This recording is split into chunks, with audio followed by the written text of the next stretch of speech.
오늘 출애굽기 봤어요? 14장까지. 지금 이 이야기에서 몇 가지 좀 이제 이야기를 나눠보려고 하는데, 모세의 표적을 계속 따라하는 마법사들을 볼 수 있어요. 그쵸? 처음에 모세를 통해서 하나님의 놀라운 능력이 임하고 재앙이 닥칠 때 보통 사람은 하나님에 대한 그 두려움이 생길까요? 안 생길까요? 생기지요. 그렇게 하나님에 대한 경외함이 생기려는 그 찰나에 마법사들이 똑같이 따라하면 에이 하면서 그 긴장했던 마음이 계속 바로가 풀리잖아요. 그쵸? 그 긴장했다가 풀리고 긴장했다 풀리고 이걸 계속 반복하거든요. 그래서 여기서 볼 수 있는 것은 표적이라는 것은 하나님만 할 수 있는 게 아니고 마귀도 할 수 있다는 거예요. 워낙 우리가 일상생활 중에서 없는 일이다 보니까 이런 일들이 나타나면 다 신령하고 하나님으로부터 온 것이라고 많이들 속을 수 있는데, 다른 종교에서도 사실 병 고치고 없던 팔다리 생겨나는 일이 많이 있거든요. 실제 제 지인 중에서도 옛날에 할머니 따라서 남미호랑개교 그런 예배당에 갔는데 정말 고치기가 어려운 병도 고치고 많은 기적들이 일어났다고 해요. 이렇게 다른 종교에서도 기적은 많이 일어납니다. 심지어 요한계시록에서도 보면 마지막 때에는 마귀가 하늘에서 뭘 떨어뜨린다고 하시니? 적그리스도. 네, 하늘에서 불이 떨어진대. 광명한 천사로 가장한 마귀가 그 표적과 이적들을 행하면서 하나님을 믿는다는 사람들까지 미혹을 시키고 넘어뜨리려는 일들이 생긴다고 말씀을 하시거든요. 그래서 분별의 포인트는 이 표적 자체가 있는 게 중요한 게 아니고 그 표적을 통하여서 뭘 추구하는지 그 결론을 봐야 되는 겁니다. 그 표적을 통하여서 하나님을 추구하게 하느냐 아니면 다른 걸 추구하게 하느냐, 이게 중요한 거예요. 하나님을 사랑하게 하느냐 아니면 다른 걸 사랑하게 하느냐, 이 표적과 기적을 통하여서 하나님께 순종하게 하느냐 아니면 하나님의 말씀을 왜곡하고 말씀을 거절하고 부인하게 만드냐, 이걸 통한 결론이 하나님을 따르게 하느냐 아니면 하나님 외에 다른 걸 따르게 하느냐, 이게 우리가 봐야 될 분별의 포인트입니다.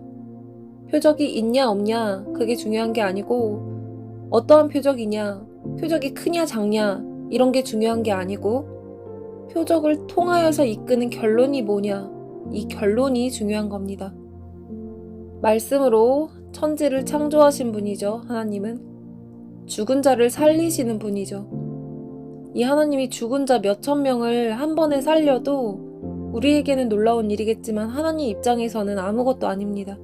우리 기준에서의 그 기적적인 일들이 하나님에게는 그냥 당연한 거고 일상적인 거잖아요. 하나님은 전능하신 분입니다. 이분은 차원을 초월하신 분이십니다. 이분의 행하심을 볼 때 마음이 완악하지 않은 사람은, 마음이 완악하지 않다, 반대말이 뭐죠? 완악한 마음의 반대는 부드러운 마음이죠. 주님의 작은 음성에도 민감하게 귀 기울이고 그것에 말랑말랑하게 반응하는 자, 이건 하나님을 경외하는 심령, 겸손한 심령, 정직한 심령일 때만 가능한데, 이런 자들은 하나님이 베푸시는 세심한 손길, 그 작은 일에도 세상에 우연은 없다, 다 하나님의 섭리임을 알기 때문에, 인정하기 때문에 그 하나님의 일하심을 아주 쉽게 알아챕니다. 일상 중에서 작은 것에도 굉장히 민감하게 알아채고, 아, 지금 하나님이 이렇게 하시는구나 느끼면서 감사할 수 있습니다. 하나님 입장에서는 아까 말씀드렸지만 큰일 작은 일이라는 기준 자체가 없겠지만 어쨌든 우리 기준에서 아주 작은 일 하나를 보더라도 하나님께서 해주셨구나, 그 손길을 아주 잘 느낍니다. 즉 보고 깨닫는 영적인 눈이 열려있기 때문에 민감하게 하나님의 손길을 알아채고 그것에 감사할 수 있는 거예요. 그런데 지금 바로 왕을 보세요. 애굽이 완전히 박살나고 깨지는 기적을 보는데 좋은 기적이 아니라 완전히 몰살당하고 있는 기적이잖아요. 이런 끔찍한 기적을 맛보면서도 아무렇지도 않은 거, 눈 하나 꿈쩍 안 하고 계속 안 내보내주는데, 이 강팍함이 정말 얼마나 강팍한 수준인지 감이 오시나요? 이 어마어마한 재앙들이 연속으로 일어나면서 바로 왕은 애굽이 완전히 초토화되고 박살나는 기적을 보아도 마음이 완악하여서 깨달음이 없잖아요. 보아도 보지 못하고 들어도 듣지 못하는, 즉 영적인 눈이 가려져 있는 것. 나라가 쫄딱 망할 정도로 이스라엘 백성을 절대 안 내어주려고 하는 그 완악한 바로 왕. 그런데 이걸 누가 하셨다고 하니? 하나님이 하셨다고 해요. 정말 이게 무서운 게 뭐냐면 하나님이 작정하고 하나님을 알아볼 수 있는 눈과 귀를 막으시면 답이 없다는 거지. 정말 무서운 사람이 되는 거예요. 그래서 뭘 기도하게 되냐면 부디 우리의 진리를 보는 눈과 귀를 닫지 말아주시기를 기도하게 돼요. 하나님이 행하시는 있는 그대로 보면서 하나님이 하나님 되심을 깨닫고 하나님을 경외할 줄 아는 인간이 되기를 원해요. 정말. 하나님께 겸손할 줄 알면서 이런 하나님이 나 같은 작고 작은 미물을 자기 목숨처럼 사랑해 주시고 내가 도대체 뭐라고 나의 작은 신음소리에도 귀 기울여서 응답해 주시는 그 은혜에 감사할 줄 아는 그런 사람이 되고 싶어요. 이분이 나를 불꽃 같은 눈동자로 잠도 안 주무시고 보살피시는 이 섬세하고 놀라운 손길에 감격하고 감사하고 찬양할 줄 아는 그런 사람이 되고 싶어요. 우리 정말 어떠한 상황 속에서도 하나님께 영광 돌릴 줄 아는 그런 저와 여러분이 되기를 기도합니다. 그리고 이렇게 바로를 완악하게 하신 이유는 바로의 완악함으로 인해 하나님의 큰 능력을 나타내시고 하나님이 영광을 받으시기 위해서라고 하시죠. 하나님이 바로 왕에게 말씀하시기를 내가 작정했으면 넌 벌써 죽었을 테지만 너를 세운 이유는 내 능력을 보여주어 온 세상에 나를 알리려고 한 것이다. 우리 모두는 하나님의 영광을 위해 존재합니다. 하나님이 우리를 위해 존재하시는 게 아니라 우리가 하나님의 영광을 위해서 존재합니다. 사랑과 선하심이 무궁하시고 영원 무궁하시고 꽃처럼 아름답고 말로 다 표현 못할 이 멋짐을 가지신 이 위대한 분이 정말 감개무량하게도 우리를 사랑해 주셔서 교제하길 원하시고 그 사랑하는 연인과 같은 교제 가운데서 하나님의 풍성한 복을 주시길 원하시는 분이에요. 그쵸? 이분이 하나님의 풍성한 복을 함께 누릴 수 있도록 우리에게 베풀어 주시는 거지 우리가 육적으로 세상적으로 잘 먹고 잘 사는 것을 위해서 도우미로 존재하시는 분이 아니라는 거죠. 램프 지니처럼 소원을 들어주는 신? 도깨비 방망이처럼 금 나와라 은 나와라 뚝딱신? 아니라는 거예요. 내가 돈 넣으면 내가 원하는 거 나오는 자판기? 아니라는 거예요. 분명한 사실을 알아야 합니다. 하나님이 우리를 위해 존재하는 게 아니라 우리가 하나님의 영광을 위해 존재합니다. 우리가 존재하는 이유는 하나님의 영광을 위해서예요. 짐승처럼 먹고 살려고 태어난 게 아니라요. 그리고 또 한 가지, 바로가 사탄의 상징이잖아요. 바로가 사탄의 예표로 얼마나 악독하게 구는지를 지금 봤어요. 그런데 우리의 죄성의 본성이 사탄과 똑같다고 말씀드렸잖아요. 우리가 사탄은 아니지만 본성이 똑같은 거죠. 그래서 우리의 본성 자체가 하나님을 대적하는 성질이기 때문에 본질상 진노의 자식이라고 말씀을 하시는 겁니다. 그래서 바로가 얼마나 어떻게 강박한지를 보면 우리의 죄성이 그대로 들어있습니다. 두 가지를 볼 건데요. 첫 번째로 가짜 회개. 바로가 모세에게 이렇게 저렇게 나의 요청을 들어주면 내가 말씀대로 하겠다. 이렇게 얘기해놓고 자기가 요청한 대로 그 일이 실제로 벌어지는데 본인 입으로 기도 요청한 대로 그 일이 실제 내일 당장 벌어져도 그 어마어마한 기적을 계속 경험을 하고 있는 중이거든요. 재앙을 겪고 그 재앙이 또 걷어지고 계속 또 재앙을 겪고 걷어지고 계속 세트로 2번씩 확인을 하는 거거든요. 그 표적이 일어났다가 또 그 표적이 걷어지는 그렇게 다시 한번 하나님 살아계심을 재확인까지 하면서 와, 저들의 여호와께서 진짜 하나님이시구나. 이런 확인 계속 확인이 되면서도 그 다음에 어떻게 합니까? 그냥 제껴버리죠. 그럼 바로는 왜 어떨 때마다 회개하는 것처럼 진짜 제대로 말 들어주는 것처럼 말씀에 순종하는 것처럼 고백을 하느냐? 어떨 때 그렇게 한 것 같아요? 자신이 힘들 자기 몸이 괴로울 때마다 바로는 재앙 때마다 입으로는 회개의 말을 하지만 실제 마음으로 돌이키는 게 아니라 상황 때문에 한 거죠. 내가 힘드니까. 그때마다 그 모면하려는 심보에서 나오는 행태들이 나옵니다. 어려울 때는 이것만 걷어주시면, 이것만 해결해주시면 내가 이렇게 하겠습니다. 저렇게 하겠습니다. 이렇게 말을 하는데 실제로 그 힘든 게 거두어지면 바로 돌변하는 것.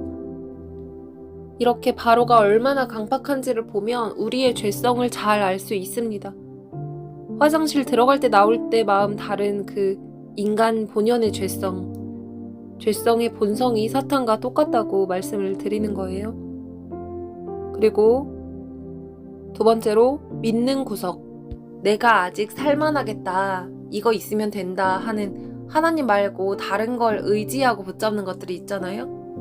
그 여지가 있다면 온전한 회개를 할 수가 없습니다. 이 회개는 완전히 전심으로 하나님께 마음을 돌이키는 건데 나의 믿음의 대상과 사랑의 대상을 하나님으로 바꾸는 거잖아요. 내 소망과 내 모든 걸 하나님께만 뿌리내리는. 근데 그게 아니고 1%의 여지를 남겨둔 채로 하나님을 믿을 수 있다 없다?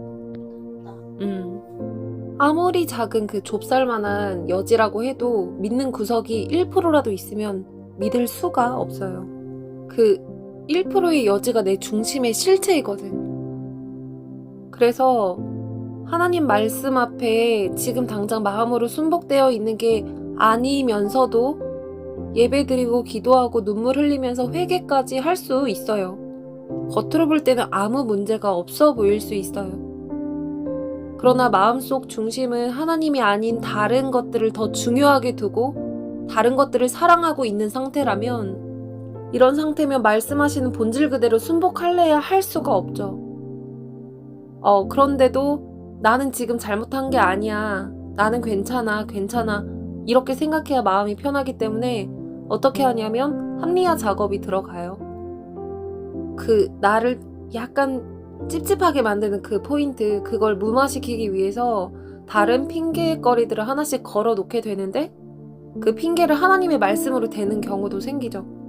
하나님의 말씀으로 의로운 명분으로 만들어서 합리화를 하는 거죠. 그 성경 공부하고 말씀 지식 가득 담아놓은 것을 이렇게 쓰는 경우가 있습니다. 하나님께 100% 마음을 드리지 않으면 이렇게 됩니다. 그래서 우리가 하나님께 기도할 때는 이런 걸 구해야 됩니다. 거짓 선지자의 표적처럼 이런 것도 있으니까 아닐 거야. 저런 것도 있으니까 아닐 거야. 설마 진짜 뭔 일이 나겠어? 설마 이렇게까지 되는 건 아니겠지? 등등. 내가 자꾸 하나님의 말씀을 밀어내고 붙잡고 있는 거, 붙잡고 싶은 다른 것들이 있다면 나도 모르게 내가 하나님 말씀에 전적으로 순복하는데 방해가 되는 것들이 있다면 불쌍히 여겨주시고 그 방해거리들의 실체들을 낱낱이 드러내어 주셔서 이런 것들을 버리게 해달라고 그렇게 기도를 했으면 좋겠어요. 제가 고집 부리면 맴매를 때려서라도 하나님 가르쳐주세요. 제가 하나님과 사랑하는데 하나님께 나아가는데 방해되는 것이 있다면 제가 가차없이 버리게 해달라고 그렇게 기도를 해야 됩니다. 바로의 강팍하고 완악한 성질은 사탄의 본성 그 자체인데 우리 안에는 원죄를 물려받은 사탄 본성과 똑같은 자아가 있다고 했죠. 죄성 자아. 이 죄성이 바로의 모습과 똑같은 걸 기억합시다. 누구나 이 바로의 사탄 죄성을 갖고 있다는 걸 기억해야 돼요. 그래서 예수님 밖에 있는 자라면 누구나 이 죄성의 욕구대로 죄를 따라 죄를 짓고 살게 되어 있습니다. 근데 예수님 안에 있더라도 한 번 믿음으로 끝이 아니라 이 죄성 자아는 없어지지 않아서 언제 어떻게 튀어나올지 모르기 때문에 항상 자아를 경계하고 조심하는 태도를 가져야 돼요. 경계하고 조심하는 태도가 뭐죠? 어떤 태도지? 두 글자로. 애들이 맞췄어. 근신. 근신하는 태도가 필요합니다. 예수님께서 우리에게 깨어 있어라, 정신 차려라 라고 말씀하신 이유도 바로 이것 때문이에요. 우리가 죄성을 가진 인간이기 때문에, 우리 죄성을 너무나 잘 아시기 때문에 그렇게 근신을 강조하시는 겁니다. 그래서 예수님 안에 믿음으로 똑바로 서 있을지라도 방심하지 말고 섰다 할 때 넘어질까 조심하는 마음으로, 정말 근신하는 마음으로 깨어서 이 죄성에 넘어지지 않고 성령을 따라 걷는 자 되게 해달라고 기도해야 돼요. 주님 계신 길로 포기하지 않고 계속 걸을 수 있게 주님 도와달라고 우리는 기도 드릴 수밖에 없습니다. 정말 우리는 주님께 겸손하게 엎드려서 기도하는 수밖에 없어요. 주님 도와달라고 기도해야 돼요. 우리가 죄성을 가진 인간이니까 어쩔 수 없이 그 육체를 따라 적당히 죄짓고 살 수밖에 없다고 주저앉는 게 아니라, 죄를 돌아보지 않고 주님 계신 앞만 바라볼 테니까, 내가 주님 그렇게 마음 먹었으니까, 주님 믿기로 내가 그렇게 결단했으니까 도와주세요. 이 믿음을 지켜달라고 더 강화시켜 주시기를 기도드릴 수밖에 없습니다. 죄성 자아를 미워하기 때문에 이놈이 내 안에서 살아 움직일 때마다 계속해서 미워하면서 가는 거예요. 그죠? 이놈을 미워하면서 등지고 하나님이 계신 앞만 보고 걸어가는 거거든요. 혹시나 뒤를 돌아봤다, 넘어졌다 하더라도 예수님 붙들고 다시 일어나 또 믿음으로 걷는 겁니다. 이렇게 계속해서 믿음으로 전진할 수 있도록 주님이 붙잡아 주시기를 우리는 간구할 수밖에 없습니다. 주님 은혜 없이는 단 한순간도 온전할 수 없는 인간이기 때문에 겸손하게 엎드려서 은혜를 구하는 겁니다. 은혜를 구합니다. 그쵸? 예, 기도로 마무리하겠습니다. 하나님 감사합니다. 하나님 감사합니다. 오늘 바로 왕을 보면서 그 완악한 모습이 저에게 있는 것을 고백합니다. 내 죄성은 사탄의 본성과 똑같아서 바로 왕처럼 내가 높임받기를 원하고 이기적이고 교만하고 완악하고 하나님 말씀에 토달고 의심하고 반역하고 죽어라 고집 부리면서 순종 안 하고 싶어하는 놈인데, 내 뜻대로 내 욕심대로 내 마음대로 살고 싶어하는 놈인데, 주님 저를 이대로 내버려 두지 말아 주십시오. 하나님의 말씀을 대할 때 목이 굳은 짐승처럼 완악하게 반응하지 않도록 도와주십시오. 그런 불상사를 허락하지 말아 주십시오. 바로왕처럼 완악해지는 것이 가장 끔찍하고 비참합니다. 이 사탄의 죄성을 거슬러 성령을 따라 순종하는 자 되게 하여 주십시오. 하나님 말씀 앞에 완악하지 않게 해 주십시오. 완악한 자임에도, 이렇게 완악한 자임에도 불구하고 저를 포기하지 않고 신실하게 붙들어 주셔서 감사합니다. 주님을 알아보고 깨달을 때까지, 제가 주님을 알아보고 주님의 이름을 알고 찬양할 때까지 인내로 사랑과 자비를 베풀어 주셔서 지금 제가 주님 앞에 있습니다. 아버지 은혜 때문에 제가 지금 숨쉬고 있습니다.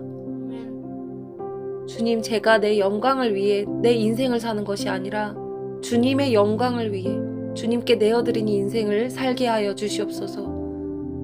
사나 죽으나 주의 영광을 위해, 먹고 마시는 것도 주를 위해 살게 하여 주시옵소서. 우리 믿음도 하나님이 주시고 지켜주셔야 가능한 것임을 고백합니다. 마치 모세가 자기의 어떠함을 바라보지 않고 하나님을 온전히 바라보고 믿은 것처럼 그 믿음을 계속해서 붙잡아 주시고 견고하게 강화시켜 주셨던 것처럼 우리에게도 모세와 같은 은혜를 허락하여 주시옵소서. 상황에 따라 감정에 따라 이리저리 흔들리는 그런 갈대 같은 연약한 믿음이 아니라 아버지께 믿음의 심지를 견고하게 뿌리내려서 그 어떠한 풍파에도 흔들리지 않는 반석 위의 믿음으로 세워주시옵소서. 무너뜨리려는 마귀의 공세가 거칠게 와도 거칠수록 주님께 오히려 더욱 뿌리 깊게 내리는 자 되도록 도와주시옵소서. 예수님의 이름으로 기도합니다. 아멘.